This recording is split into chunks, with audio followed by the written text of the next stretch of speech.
And we are live, and I am not Anthony Irwin. I am Harrison Fagan, and it's the preseason, which means we're going to give our star player a rest tonight. So he's going to sit out for some. Anthony's out for some planned maintenance and recovery. So hopefully he's feeling a little better by the next podcast. But I'm happy to stand in. And joining me tonight is Ben Rosales, who is here promoting his fancy, colorful charts. His fancy, colorful charts saying Kobe Bryant is bad. How are you doing, Ben?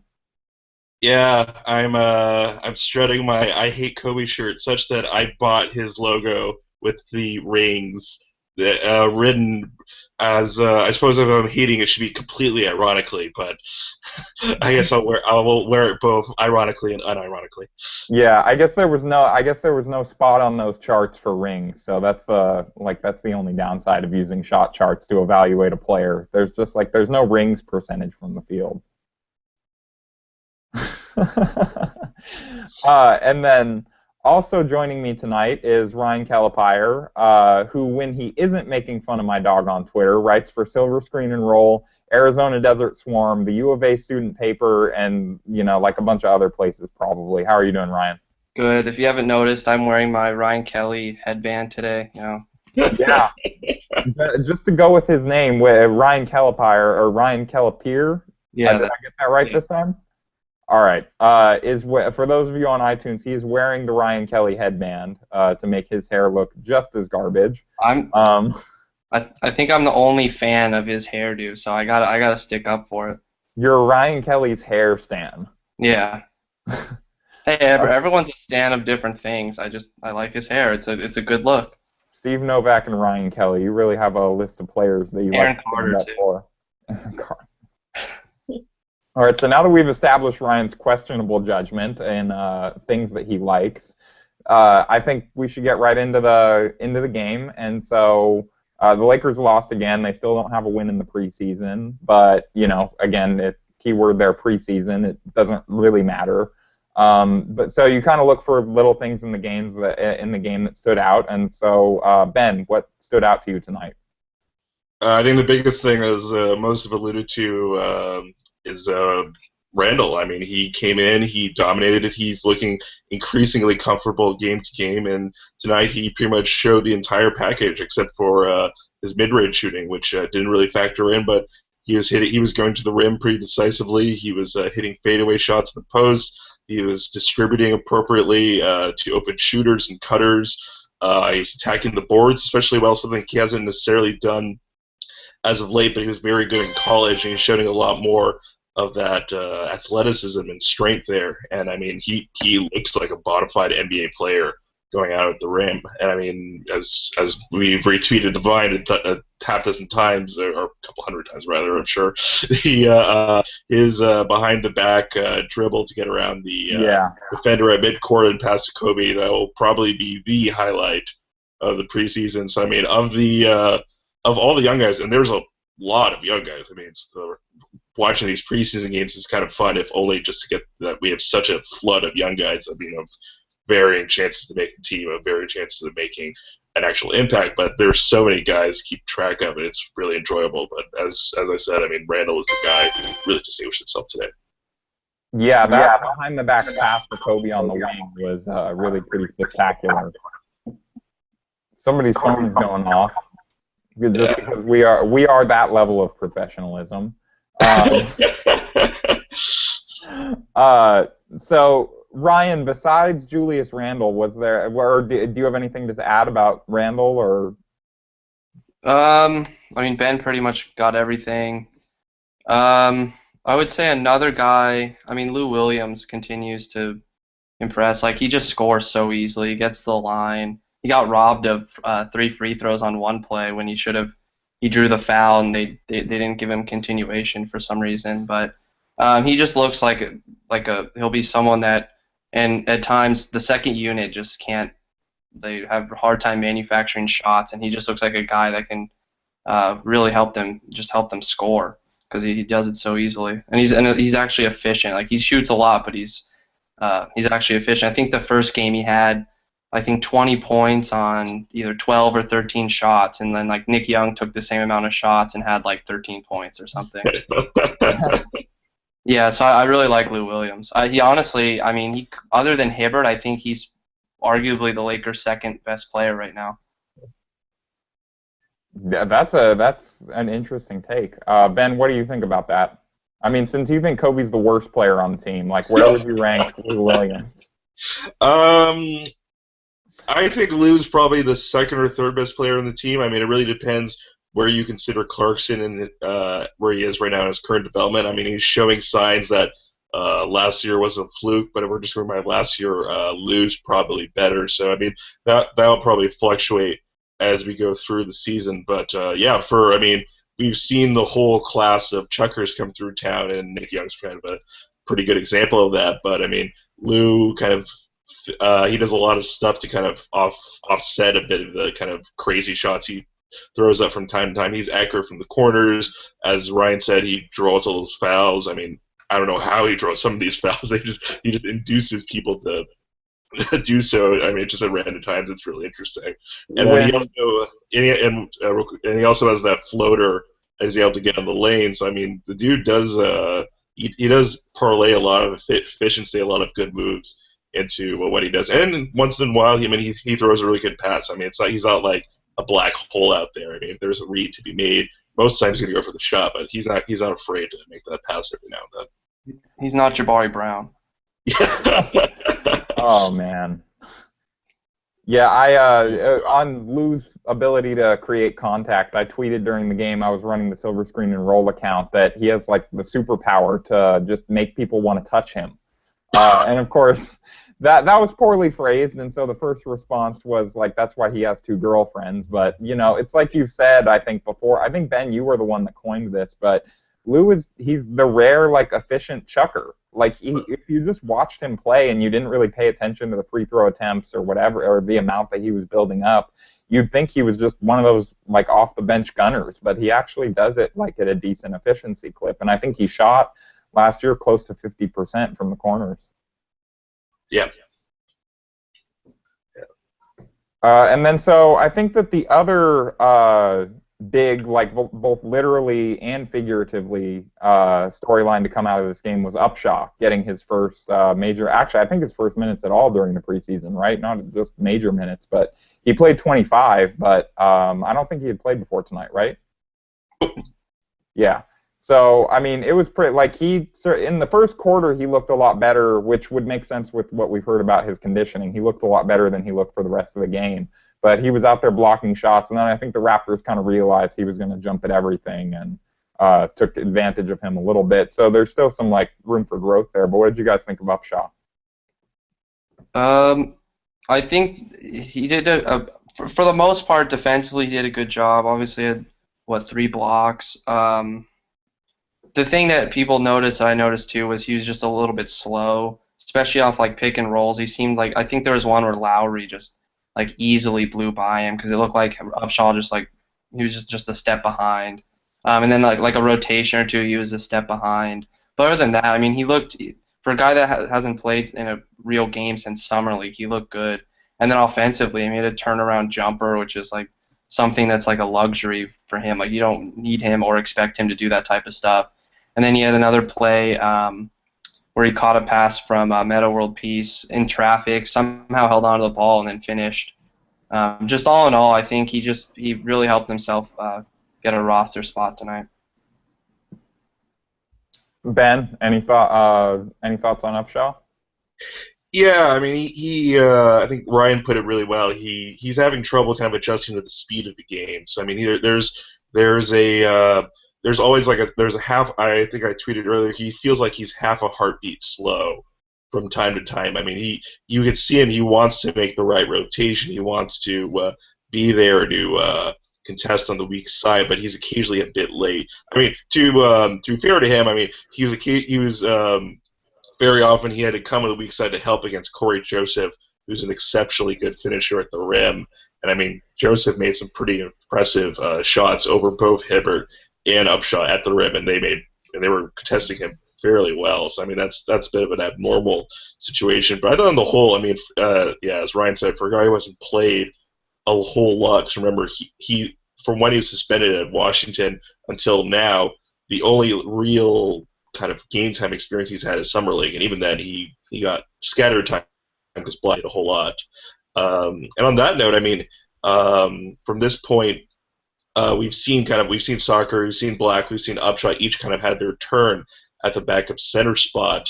So I mean, I think so far Upshaw has been the most impressive. I think we would all agree with that. But any comments from you guys on how you see that potentially playing out? I feel like what I saw from him tonight, I feel like he showed enough that he should definitely get more minutes throughout the preseason, and I think he should be pretty close to making the team. I mean, he lost like the 20 pounds that they wanted him to lose. He stayed out of trouble. I don't see how a guy like that was a potential lottery talent, and then like had kind of health concerns as well going into the draft that ended up like being nothing, I guess. I don't see how that guy's not worth a roster spot. Well, and the thing is if you cut him, and even if you send him down to your D-League team, if he has a few good games down there, even if he's such a good prospect with his length and his shot blocking ability that it's like someone, the Sixers or who knows, like anyone could take a shot on him, and then the Lakers would lose out. So like keeping him on the roster, even as the 15th man, have him in the D-League, even if he doesn't play the first half of the season, just having him use up a roster spot, in that case, it's worth it. Yeah, how do you guys, so kind of the elephant in the room when we talk about how many roster spots are left we have really no idea whether or not the team is, like, how willing they are to cut Kelly and Sacre, who are, like, the two guys that are on guaranteed contracts but are also kind of thought to be in jeopardy. And I think Mitch Kupchak said earlier this summer that he would be willing to cut a guaranteed contract if it helped them make the roster better. But what do you guys think as far as Sacre and Kelly? Do you feel like they probably should be cut at this point? Do you think that there's any reason to keep either of them around? I'm just curious as to your thoughts. Yeah, I mean, I think I wrote a post essentially on this, but I mean, I think whatever upside they had, it's kind of petered out at this point. I mean, Soccer is 26, so he obviously is. He is what he is. I mean, he's a good fifth big for what he brings. He brings good positional defense. He's 7 feet. He doesn't rebound that well, but I mean, he is who he is, and I don't think he's appreciably better in any respect, and almost any respect, maybe defensive positioning, than Black at this point, and Black's a few years younger. So I mean, just in terms of who's the primary center backup, you have Black, and I think that's pretty much the end of story. Then I mean, you could perhaps question whether Upshaw to start the season is going to be any better than Soccer is going to be, but I mean, as we've seen, I mean, he's the upside guys, and you want him being sent down to the D-League to get those reps, as Ryan said. As far as Kelly goes, I think he might have something. I still feel like he's the type of four-man that can ultimately find a niche in the league, but I don't think it's going to be here in LA. I mean, we have Randle and Bassler and get all the 4 minutes this year. I mean, that's kind of a foregone conclusion barring injury. So the developmental guy is Nance, so he'll also get a ton of time in the D-League. I think that's I mean, he has his roster spot, his guaranteed contract. It's kind of a foregone conclusion. And then after him, so if you're arguing to keep Kelly, you'd have to argue to keep him over Jonathan Holmes, and I'd much rather keep Holmes. Holmes could, in theory, at the very least, play the 3 or the 4, and I think overall he's a much better prospect coming out of Texas than when Kelly was coming out of Duke. So all things considered, I mean, I don't see any real reason to keep Kelly considering who's on the roster. I mean, it's unfortunate considering that 2 years ago I think we thought much more highly of Kelly after he finished up with Mike D'Antoni, but at the moment, I mean, I don't see any reason for them to stay. As far as the team's willingness to actually cut them, I mean, Mitch has said that they will. Eric Pincus and Mike Bresnahan, I believe, have both reported, I think as Harrison alluded to, that the team's willing to cut them if things come to a head. And I mean, they're not a tax. I mean, it's just money.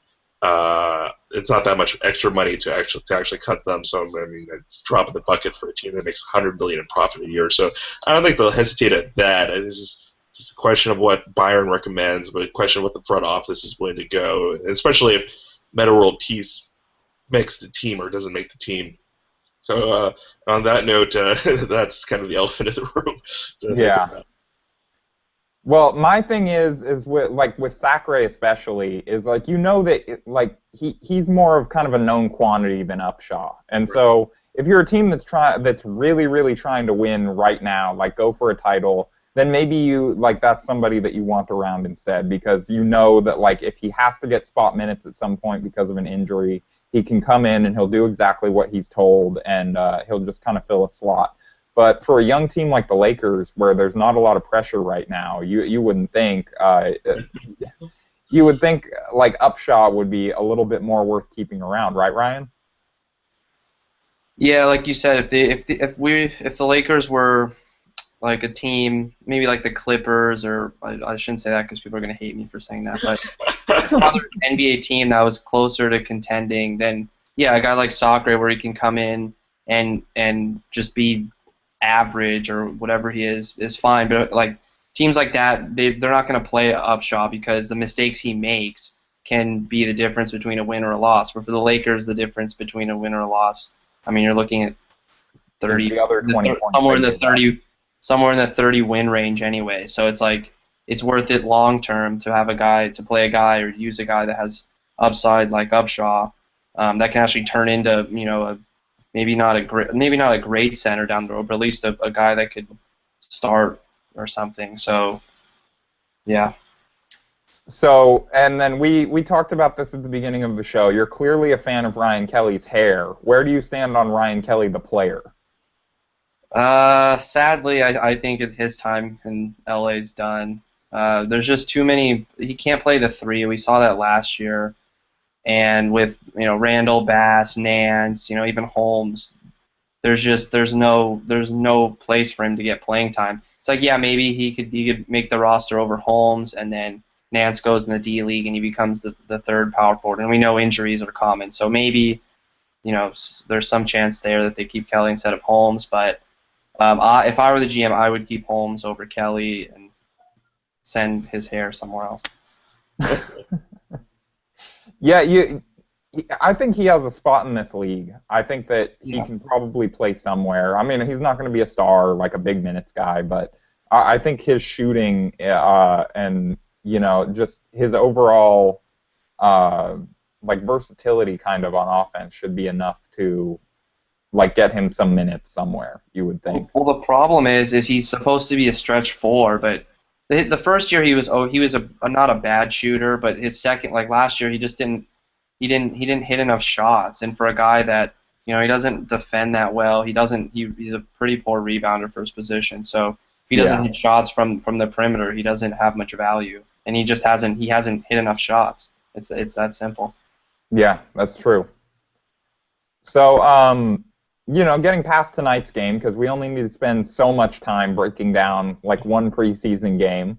What are you guys? I guess we'll wrap up on what are you guys looking towards for the rest of the preseason? Like, what's one thing that you think that people should be watching for?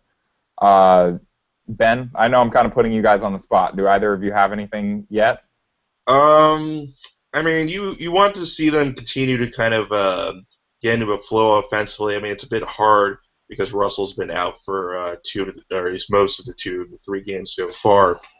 And I mean, the team looked, I think, probably the best tonight, and they've looked of all the games so far in terms of the rhythm, in terms of how they got in their sets. A good portion of that was kind of Randall looking as effective as he was, but I mean, ultimately, you want the lineup that started the first 2 games with Russell there instead of Young to be the one that goes out there and does their stuff all the time. So you have to question how Clarkson works off the ball, how Kobe works even more off the ball since Russell's handling the ball all the time, and by the same token, how Russell himself works off the ball a bit more and how the flow works as a result, and how also they look defensively. So I mean, that's the main thing. I mean, because we want that to be the starting lineup when the season opens up. So you want them to kind of gain as much chemistry as we humanly can. And then the other respect I think would be the bottom side of the roster. I mean, the battle for the backup center spot, as we alluded to, the battle for the backup 4 spot, whether Kelly gets cut in favor of Holmes, whether Meta World Peace makes a team, although I'm increasingly see that as kind of a foregone conclusion, not necessarily on merit, but I mean just in terms of what the team's comfortable with, just in terms of how Yeah. he mentors Randall or brings intangibles or what have you. I wish they could do that as an assistant, but I think it kind of is what it is at this point. I think if I want to make a prediction, I think the team's probably going to get a little closer to cutting Jabari Brown, who hasn't been that impressive so far. I think he and Frazier will both get cut, and they'll go both to the D-League. So, I mean, if the team's willing to cut Kelly and Soccer, that would leave openings for Holmes and Upshaw. So, I mean, I think that's probably, for just in terms of keeping young talent, that's probably the best case scenario. Although, I mean, there's a lot of preseason to go, and we'll see kind of how things mesh out. We'll also have to see because there'll be multiple rounds of cuts. So, I mean, we might get a little drama fairly soon. Yeah, it'll be like Mitch Kupchak handing out the rose on The Bachelor, which I don't watch. I know that reference I know you watch that. places and stuff. So Ben went with hot take. He doesn't think Swaggy P should be the team's starting point guard when the season begins. Ryan, what are you looking for as the preseason winds down? I just want to see Russell be on the court. I mean, he played a decent amount the first game, only 4 minutes the second game, and then obviously he didn't play tonight. And for rookies, I think, and we saw with Clarkson last year, any time that you get on the court is valuable. They just get adjusted to the speed of the game, and just all around for the feel. Because I mean, NBA basketball compared to college is way different. And Russell, the first game, he had a couple of good plays, but as a whole, I think he was just a little bit uncomfortable, and just getting a few extra preseason games before the start of the season, I think, will help him a lot. And then the other thing is I want to see Marcelo Huertas come back, just because that second unit with Lou Williams and Jabari Brown and trying to run the offense just isn't. One, it's not effective, and two, I think it really inhibits like the other players around them from finding a role, like what their role is going to be in the offense, because it's not a very structured offense. So I think you'll see someone maybe like Holmes, flourish a little bit more when he has a true point guard than now when he has guys that don't like to pass the ball trying to run the offense. All right, that's fair enough. Okay, so I think that about closes it off for us, unless you guys had anything you wanted to add or plug before we go off the air. Not so much. Yeah, I don't have anything. All right, so you can find Ben and Ryan writing at Silver Screen and Roll, and in Ryan's case, a lot of other places. And I will be continuing to write at Silver Screen and Roll as well. I will actually be, for the next game, Anthony will be back in this seat, which I know makes everyone here happy. I will actually be at Staples Center covering the game. So, exciting stuff ahead from Silver Screen and Roll. So, Ben Rosales, Ryan Kellapire, thank you for joining me. No problem. Yep, and I am Harrison Fagan, and this has been Lakers Late Night. Thanks for watching, everybody.